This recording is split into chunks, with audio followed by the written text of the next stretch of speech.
Hi, this is Rosie Haneke. I'm the Public Health Librarian at the UIC Library of the Health Sciences. And in this video, I'm going to talk about literature reviews. I'll cover the basics of what a literature review is, as well as talk about some advanced search methods you can use to find all the evidence on your topic. And then I'll briefly talk about organizing your references as well. Let's start with talking about what a literature review is and why do we do them. A literature review can be thought of as a lay of the land or a background on your topic, and it's not everything that was ever written on your topic. It's usually a pretty narrow subject area. By doing a literature review, you can identify the key studies, theories, and authors that have come before you in the literature. Sometimes a literature review is conducted as a standalone project or publication. Very often it's the first step in a larger research project. So in fact, if you look at many scholarly journal articles that are research studies, the introduction section will actually be a literature review. A good way to think of a lit review is a synthesis of the scholarly conversation that's already taking place around your topic. So whatever you're researching, chances are pretty good that there are other scholars who have talked about and researched this topic before you, or at least adjacent areas of the same discipline.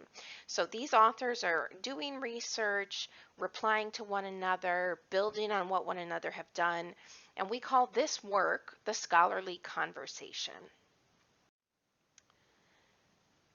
A literature review is not just a summary of references. You will have to put your own critical thinking and synthesis into it to tie the references together. It's not a compilation of everything that's ever been written on the topic, as I said.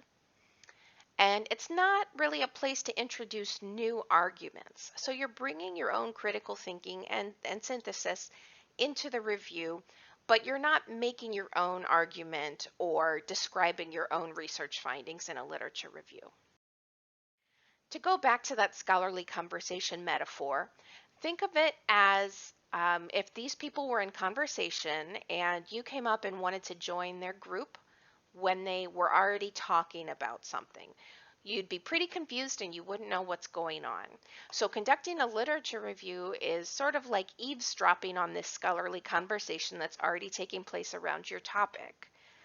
You want to educate yourself on what others have said so you can build on that work, and when you enter the conversation yourself, you're doing so from an educated point of view.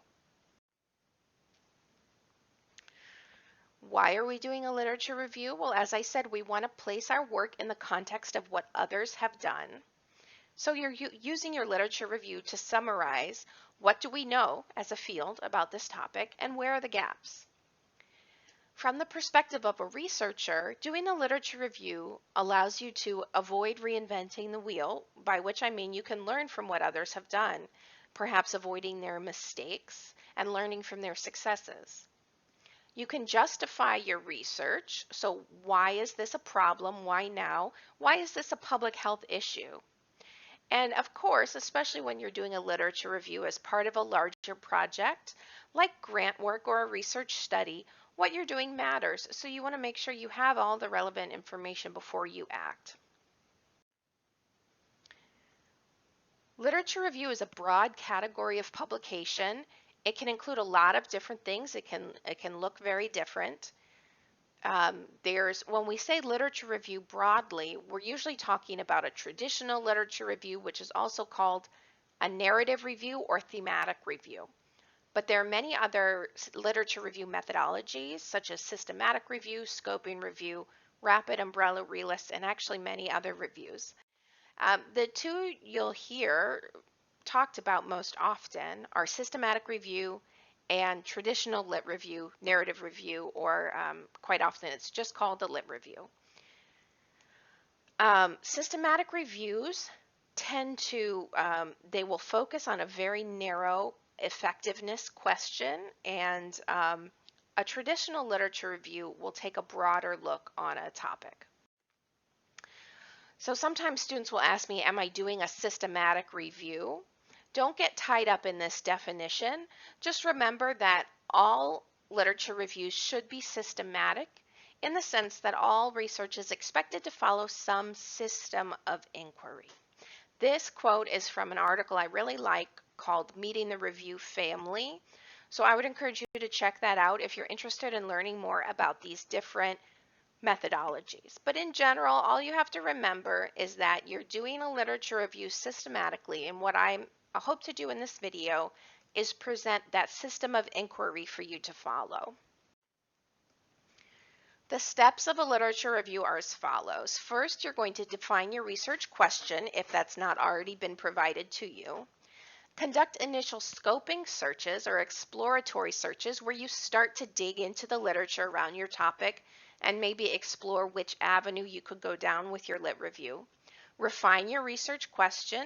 Develop keywords, and we'll talk about how to derive keywords to search from your research question.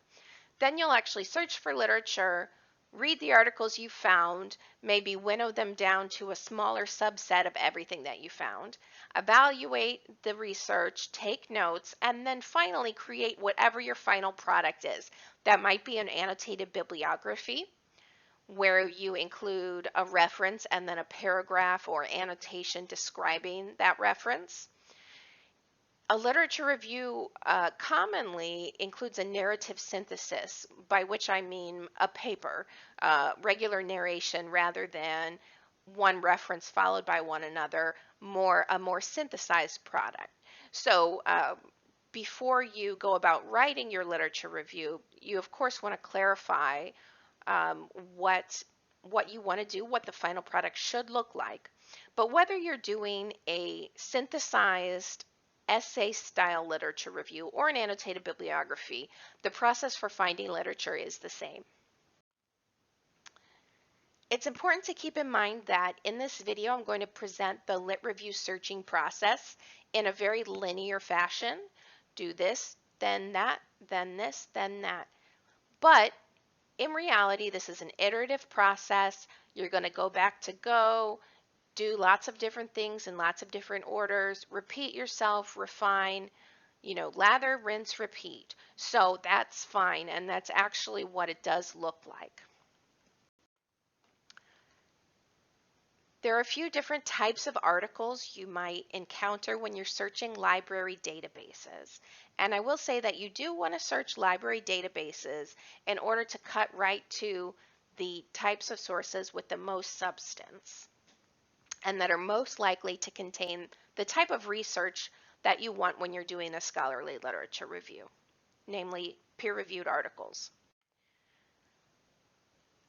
One way to categorize articles is primary, secondary, or tertiary. Primary research articles are those in which the authors are giving you a first-hand report of a study. So they did some sort of experiment or observation, collected data of some kind, and did analysis on that data, and they're presenting the results of their study. So when we refer to research articles, usually we mean primary research studies. Secondary articles are those which overview and synthesize many primary studies. So the literature review that you're doing would be considered a type of secondary research. And a tertiary resource would be something like an encyclopedia, reference book, or even a Wikipedia article. They give you a broad view on a topic, and they're usually written by many different people. The goal of a primary research article might be to address a gap in knowledge, advance the field, continue that scholarly conversation, and push it to new discoveries. They might be trying to solve a problem using a particular intervention. And a research article will have a very narrow focus. They're usually asking a very narrow single question or a set of closely related questions. This is important to keep in mind because if you want to give a statement, or if you're looking for a fact that's very broad and general, such as the number of people in the country affected by breast cancer every year, you're not going to go to a primary research article for that. You're going to find much more specific and narrow types of data. Most primary research articles, especially those found in peer-reviewed journals, follow a format we call IMRAD, which stands for Introduction, Methods, Results, and Discussion. What you get from primary research are data. This could include measurements, metrics, statistics, and evaluations of interventions. Very generally speaking, a primary research study is looking to demonstrate a connection or determine whether there is a connection between or among more than one variable. So this could be the relationship or connection between a particular patient or population intervention and outcome, a given exposure and disease incidence, and of course this could look like many different things, but this is a very generalized way to think about the goals of a primary research study. What you'll also get from primary research studies is information on methods. So pay attention to what methods did the authors use to study this particular phenomenon. What procedures did they follow and what instruments did they use? So this is also a helpful thing to talk about in a literature review. How has this issue been studied? Qualitatively, quantitatively, etc.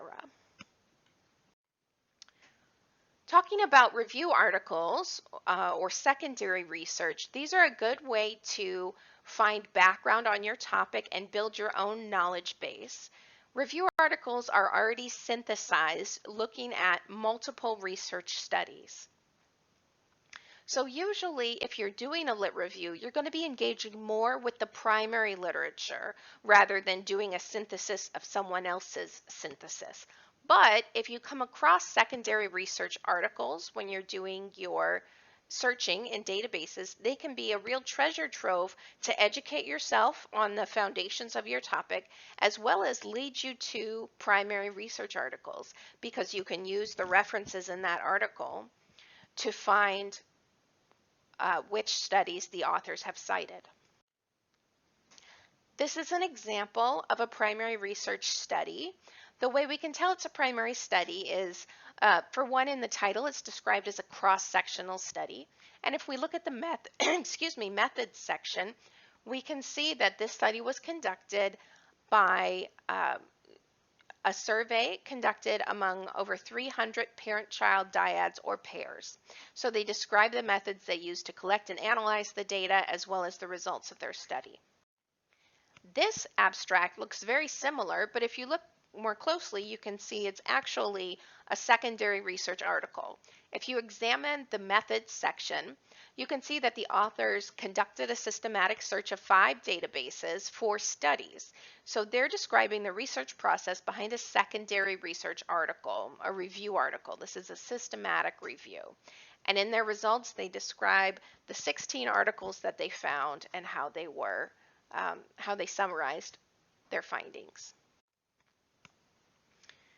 And back to Wikipedia, this is, again, an example of a tertiary article and not the type of thing that you're going to include in a lit review. If you're anything like me, you use Wikipedia all the time in your day-to-day life, and it's good for giving you a general overview of a topic. But when we talk about doing a lit review, you really want to get more into the nitty-gritty and closer to the original source of the data, namely those primary research studies. And you're going to be much more narrowly focused than you would get in the broad scope of an encyclopedia or tertiary style article. Let's talk about how you should go about then searching for those primary research studies.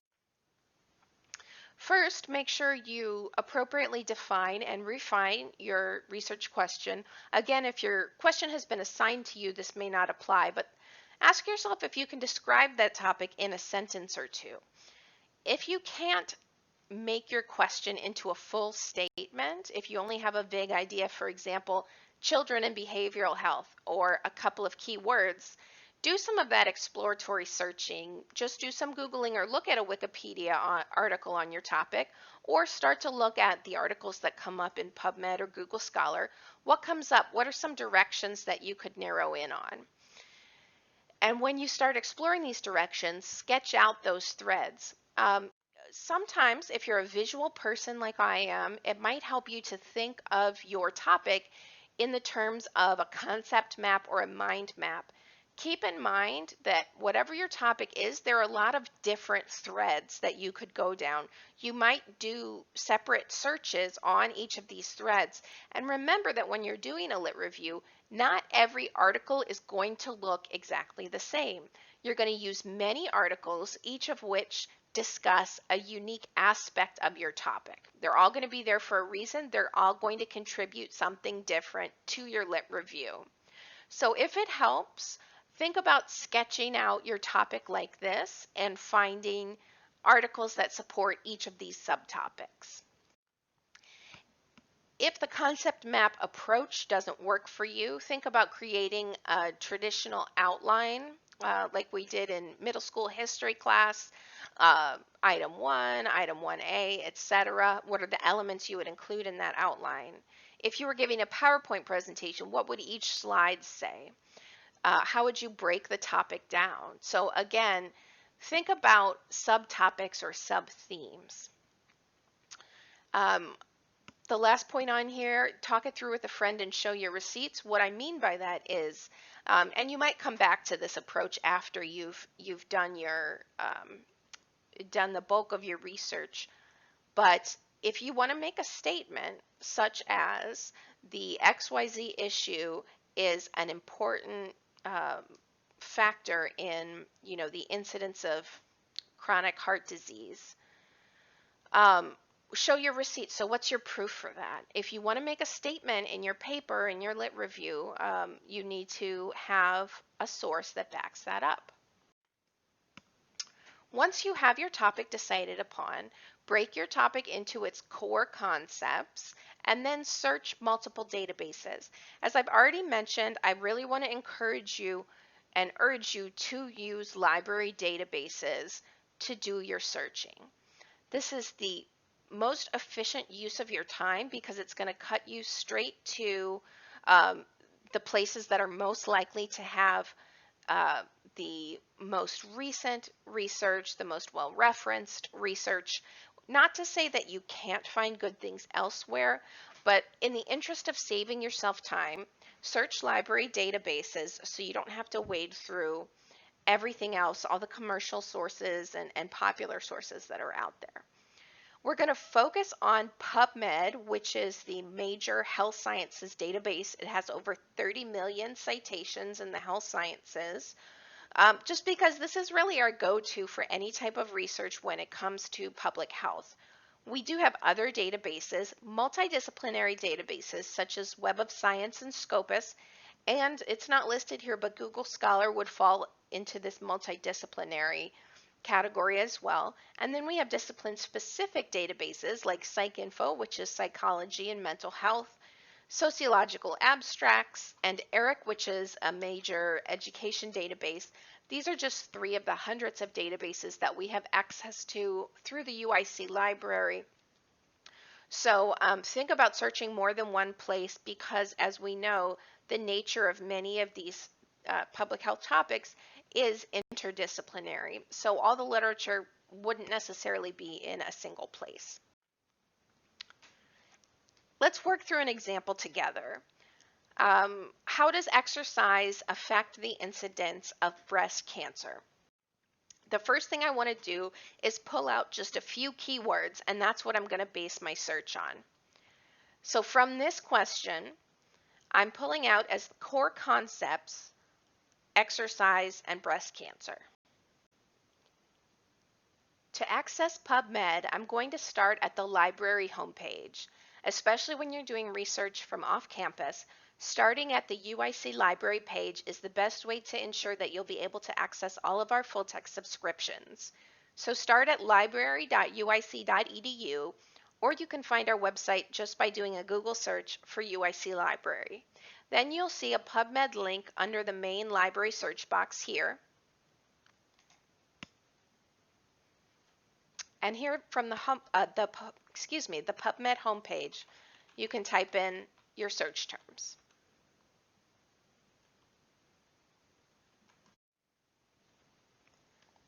Using the terms that I just typed into PubMed as an example, if I just type exercise and cancer, which might be the first thing that comes to mind, I get over 22,000 results.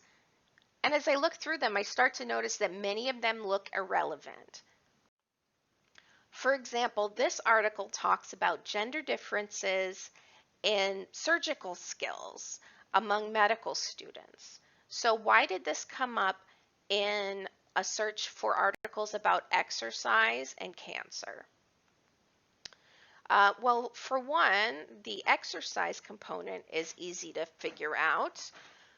In the abstract here, they mention in their methods, they did step-by-step exercises. So it came up because there's an alternate meaning of the word. I'm interested in exercise, the concept of physical activity, but there's an alternate meaning, so that's why we have this. But there's no mention of cancer. If I look even further and click on that little plus sign next to the author affiliations, here's the full list of affiliations and contact information for all 7 of these authors. And the very last one is affiliated with a cancer research center. So if I just type in a term like cancer, I'm going to get articles by everyone who's affiliated with a similarly named institution. I bring this up because I want you to learn to use field tags in PubMed to make your search more precise. And here we're getting into a little bit of the nitty-gritty of the advanced search techniques. By default, PubMed is going to search all of the fields of an article record, which includes the title, the abstract, the mesh terms, which we'll talk about in just a moment, author affiliations, and grant names. By using field tags, you can tell PubMed exactly which fields to search and make your search more precise. There are many field tags, and you can find these codes just by Googling PubMed field tags. These are the 4 that I use most often. You can put TIAB or TI after any keyword to search for those. TIAB will search the title, abstract, and author-provided keywords of an article. If you put TI after a keyword, it will search the title only. And again, you can use TI or TIAB behind any word you can possibly think of. Mesh terms or medical subject headings are a little bit different. These are the official vocabulary terms that PubMed uses to tag the major concepts or focuses of an article. Mesh and major mesh are the 2 tags that you can use behind those terms. So the vast majority of articles within PubMed, so let's say it's probably about 27 million of the 30 million or so articles that are in PubMed have been indexed for Medline, which means they have these medical subject headings assigned to them.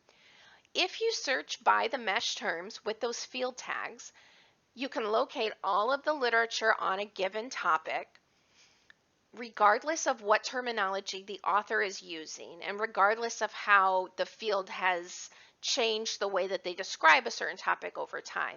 And it also helps with disambiguation. So think of that exercise example. If you search just by a keyword, exercise, it's going to find all the various meanings of that word.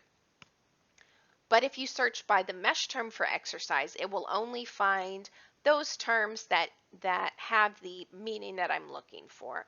Another example would be searching for the term nursing. If you just type that in, you're going to get articles on breastfeeding, articles on nursing homes, nursing the profession, etc. So use the mesh to help with that disambiguation. How do you find the mesh terms? Again, you can only search a mesh term if you identify the official terms used by PubMed. If you go to the PubMed website and click on Mesh Database, you can search by your core concepts of your search to find if there are mesh terms associated with your concept. For example, if I type in breast cancer, here's the mesh entry for breast cancer. It tells me that instead I should use the term breast neoplasms. Another way of finding the mesh terms is to look for articles. Just do a general search in PubMed, and when you see an article that's related to your topic, look below the article abstract. You'll see a link to the right on the PubMed page that says mesh terms, and if you click that, you'll see the list of terms that are associated with this article. So under this article, which is related to my topic, I see the mesh terms breast neoplasms, exercise, and exercise therapy. After those slashes are what's called subheadings. You see slash, psychology, therapy, and methods. I'm happy to educate you on using those, but for right now, we won't get into those.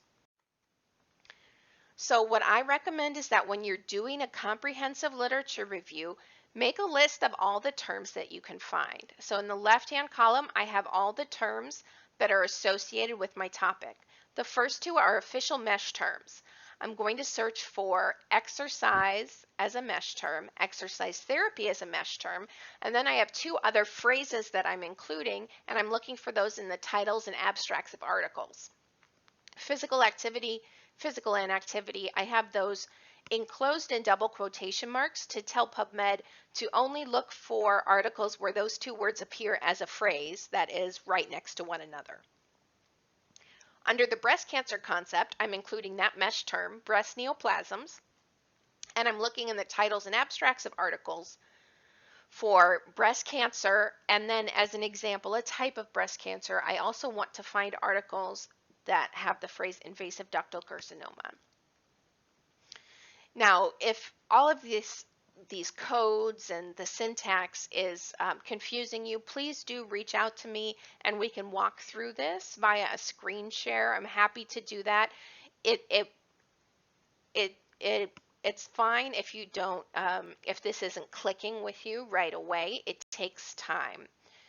So I'm happy to go over this with you one-on-one. This is what a final search string would look like in PubMed. I separated my two concepts into different colors. So my green concept is my breast cancer concept. I have separated all those terms in parentheses and put or in between them.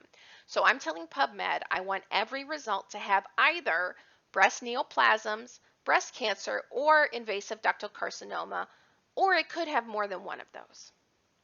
And I also want each of my results to include one of these exercise terms. So exercise, exercise therapy, etc., etc., one or more of those. So by using these, they're called Boolean operators, and or, and separating each concept with parentheses, I can test all possible combinations of these terms in one search. Again, saving time rather than having to try breast cancer and physical activity, then change it to exercise, then change it to physical inactivity. You can combine them all in one.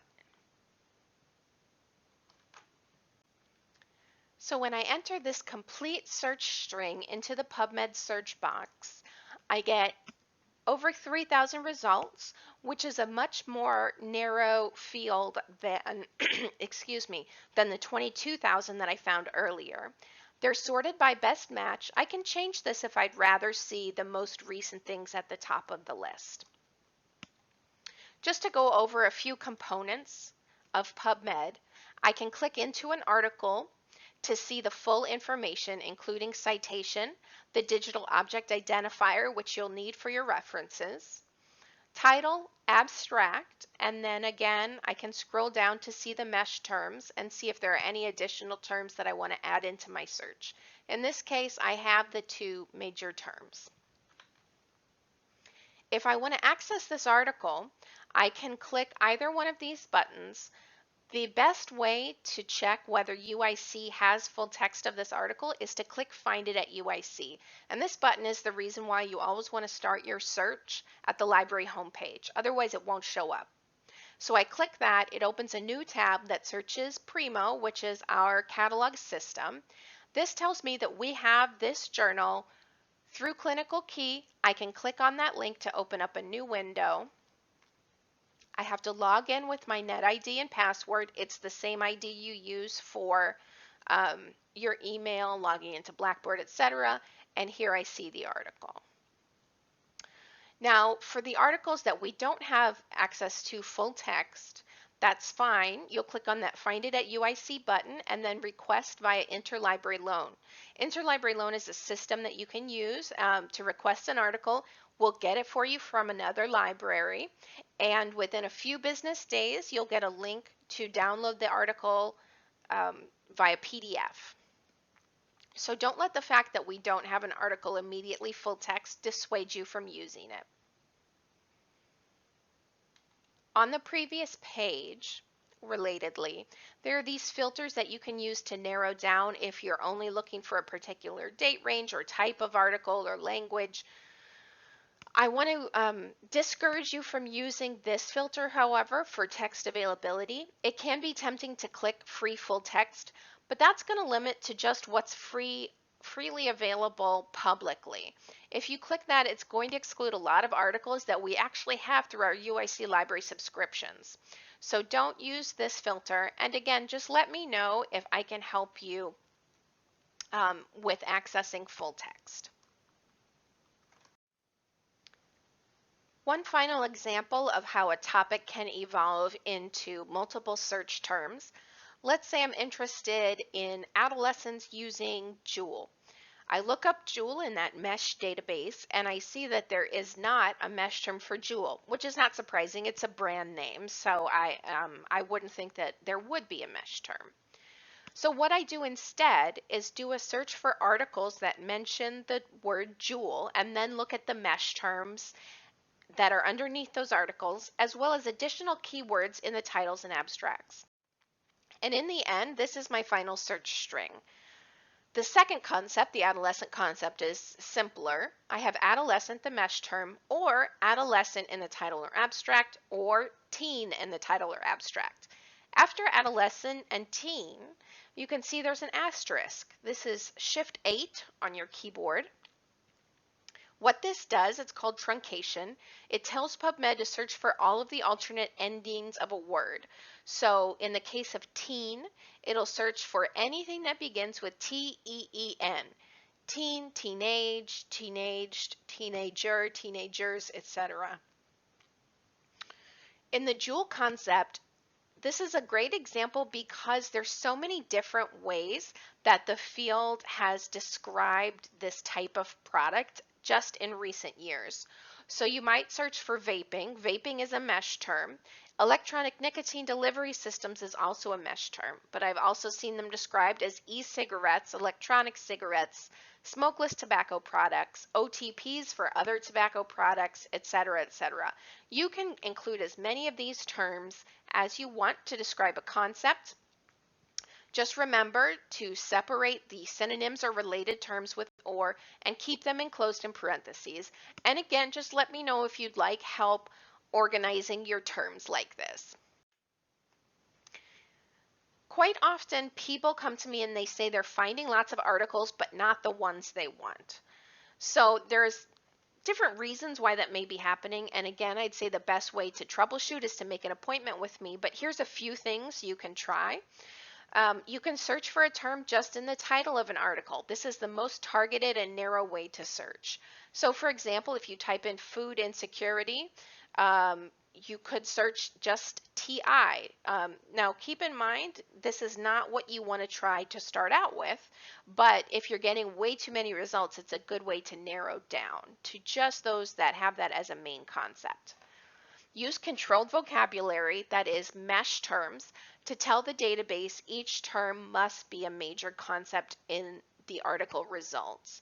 So searching by mesh is a good way to say, I don't just want this word to be mentioned somewhere in the title or abstract, I want the article to be about this concept. And another way to narrow down is to restrict to a certain date range or use those filters on the left-hand side of the database. But again, I wouldn't just go clicking things and limiting to the date range unless you have a reason to. You wouldn't want to unnecessarily exclude something that was important and highly relevant to your topic. A good way to narrow down is to add another concept with and. So this could be a population, an exposure, an intervention, an outcome. It could be something like the word disparities. Try to reflect on when you think about those subtopics of your research question. What is the area that you really want to narrow in on? If you have 1,000 search results, but none of them are what you want, why not? What would your ideal article look like and what words might it contain? So those are the words that you want to add into your search. As you go, save your results. Don't just download PDFs and save them to your laptop under, a crazy file name you're never going to recognize. You want to develop some kind of system. Within PubMed, there's a free account called MyNCBI that you can use.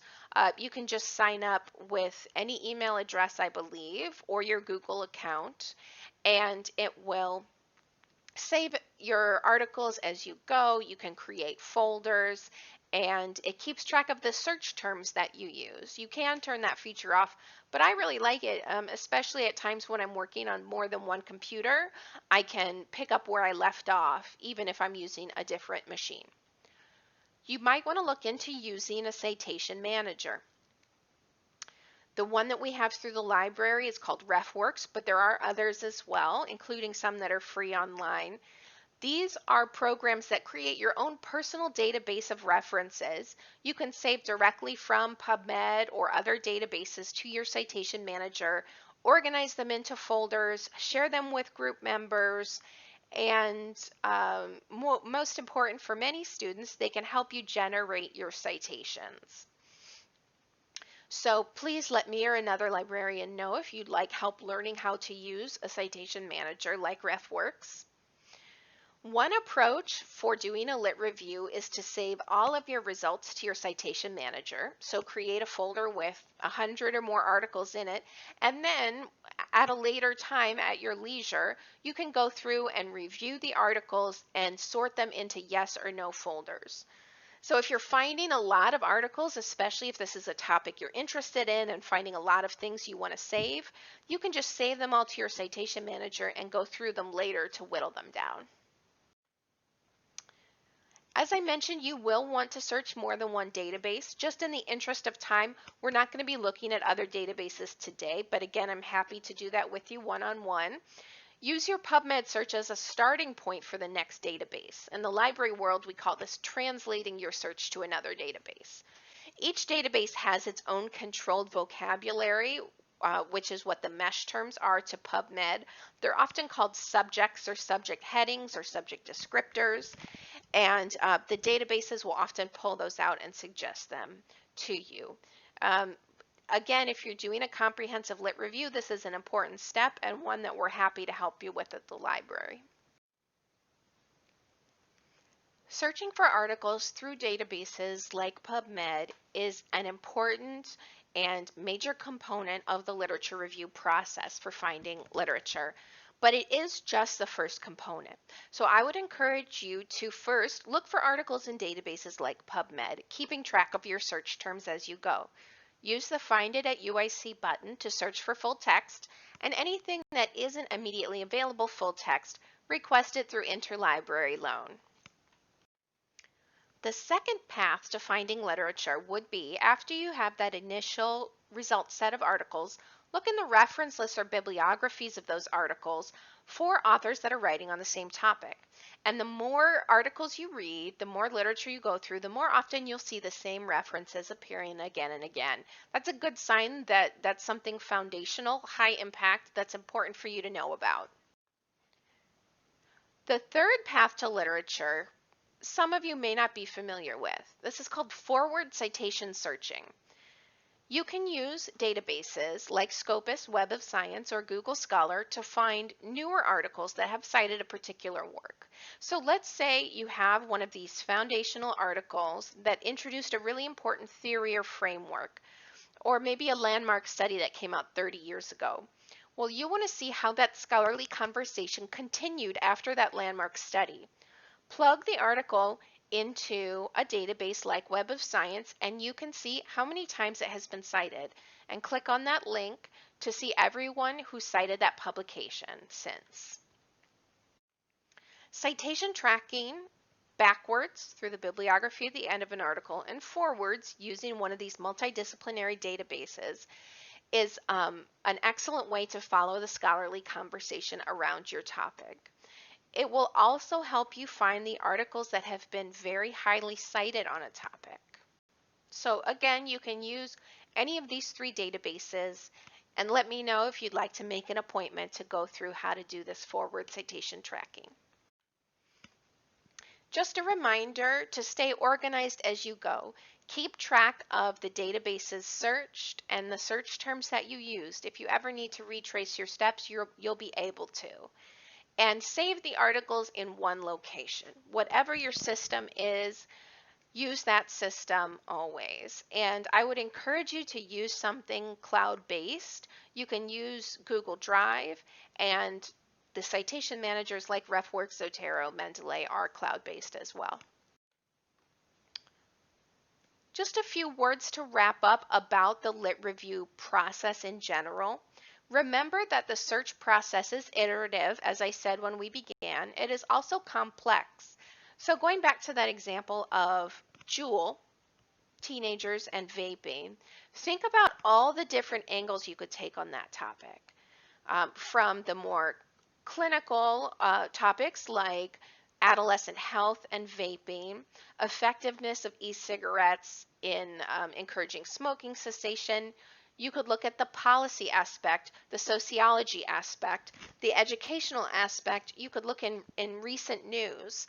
So remember that when you're doing a lit review, again, even though I presented this in a linear fashion, you're going to be doing more than one search. And if you're getting too many results to go through, think about breaking your topic down into multiple subtopics or searches.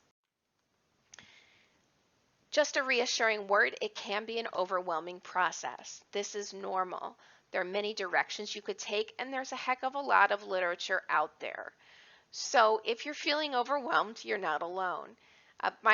My advice is usually to start with articles that precisely match your topic, if there are any. So be as specific as you can with your keywords.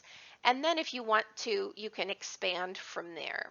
But don't worry about, don't try to search for every article that's ever been written on eating disorders. You're going to get so overwhelmed you won't know where to begin. Think about what are the basic foundational elements that you need in order to understand your topic. What is the very foundation of what I want to know? And do a search using as precise a keywords as you can.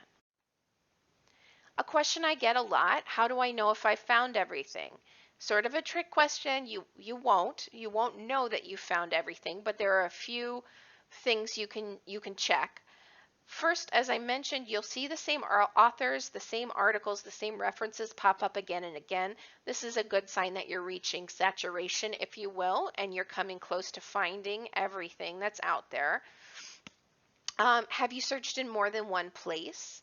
Have you developed a comprehensive search string using synonyms and related terms and avoiding bias?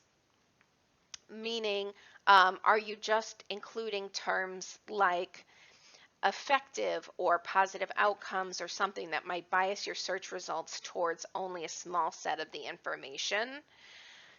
Make sure you think about how the concept has been used in public health over time. Something like vaping is only very recently in our vocabulary. So how has this topic evolved, and what might be the terminology that was used in older literature that would still be relevant?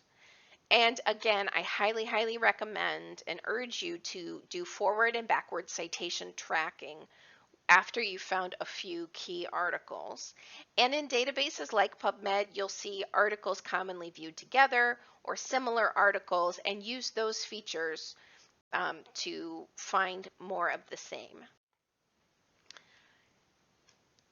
Along similar lines, when can you stop searching? It's your own judgment call. Don't worry about finding everything that's out there. The goal of a literature review, unless you're doing a technical systematic review, which you are not, unless you're doing a systematic review, don't worry about finding everything. You just don't want to cherry pick. And what I mean by that is, although you don't have to find every bit of information, make sure you're open to exploring all sides of the issue. And don't just pick out sources that support your own point of view. If there's someone who's refuting the status quo, you want to include that whether or not you agree with it. Critically engage with it. You might refute that person's conclusions, and it might make your own argument stronger. Consider whether you have enough sources to paint a complete picture. So again, thinking about that concept map, what are the different angles of this topic that your reader needs to understand in order to grasp it fully? Do you have enough sources on each of those concepts?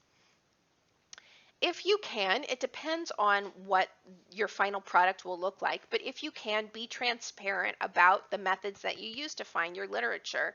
This will help your reader understand the steps you took to identify evidence. And give your time to go back and search again, iterate, refine, revise, even after you start writing. Some people may be easily overwhelmed. As I said, that will happen. If you fear the snowball effect, meaning I'm just finding another thing and another thing and another thing and another thing, and I don't know when to stop searching and start writing, you can set your own sort of inclusion and exclusion criteria. For example, I'm going to start by just looking for US-based primary studies that evaluate a particular intervention, maybe even just in a particular setting. So you can do a search just for those articles, which might be just a few pieces of literature. Read, evaluate, and take notes on those, and then reflect on what you're missing. So do you need to pull in some theory? Do you need to look for articles that describe the same intervention in a different setting? Do you need to look for authors that have tried different interventions to study the same phenomenon? So again, break it down into individual components rather than trying to address it all in a single search. My general advice for success would be to be as thorough as you can in the time that you have, and remember that you'll probably find more irrelevant results than relevant if your searches in the databases are appropriately comprehensive. What I mean by that is, while we're used to just seeing the best result at the top of a web search, you might have to wade through some things that are unrelated or only tangentially related to your topic. And that's normal. That doesn't mean you're doing something wrong. Take notes so you can retrace your steps if need be, and think creatively. Use your classmates as a sounding board, or ask a librarian for help. Some people come to me and say, there's nothing out there on my topic, which is possible, but remember that that doesn't mean you can't do a literature review. So if no one in the history of public health has ever studied your topic, you can still do a literature review by exploring, maybe no one's ever studied this particular intervention in a Latinx population. But let's find a few articles that talk about the health issues that population faces, and let's look at what has been done with that intervention in other populations, and then you're going to use your literature review to tie those threads together. Even if you only find one article, you can use that as a seed to find more of what you need. I also call this following the breadcrumbs. Take that one article, do forward and backwards citation searching, and again, ask me or another librarian for help before you give up. It can be frustrating, and you don't have to do this alone. I'm happy to, two heads are better than one, so I'm happy to help. To summarize the general rules of thumb, and what I hope you take away from this video today, doing a complete review of the literature takes a lot of time.